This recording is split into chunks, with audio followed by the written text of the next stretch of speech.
Right now, the world is watching history unfold in real time.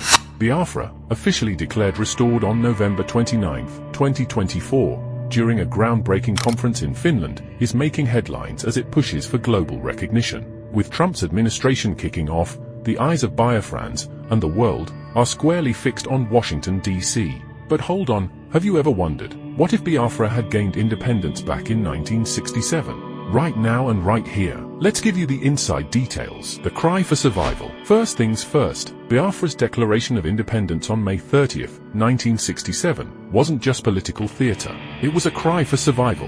The Igbo people, facing widespread ethnic violence and deadly massacres, sought to escape a nation where their very existence was under threat. Imagine living in a world where your only choice was to fight or face extinction. That's the world Biafra faced. The horrors of the Asaba massacre, where hundreds of men and boys were rounded up and executed, were just one of many brutal events that fueled Biafra's desperate bid for freedom. Had Biafra survived the brutal Nigerian civil war, we'd be looking at a nation blessed and burdened with enormous oil reserves.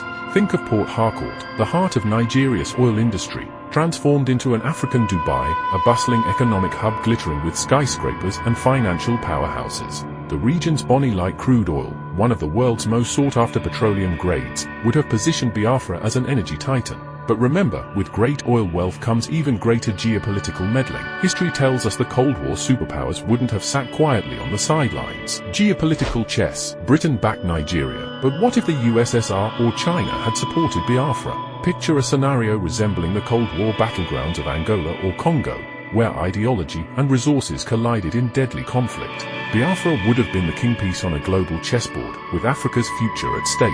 Could Biafra have walked the tightrope between superpower interests, or would it have fallen into the resource curse trap?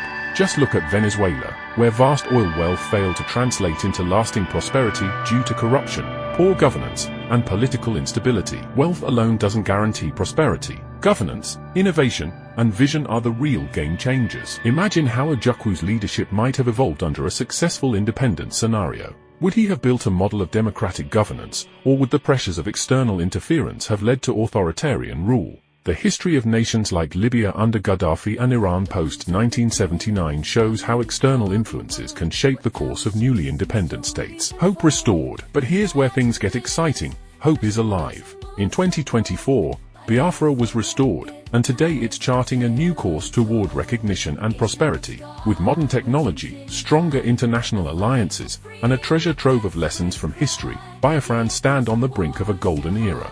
This isn't just a dream, it's a real possibility. The global community now looks different from the Cold War era.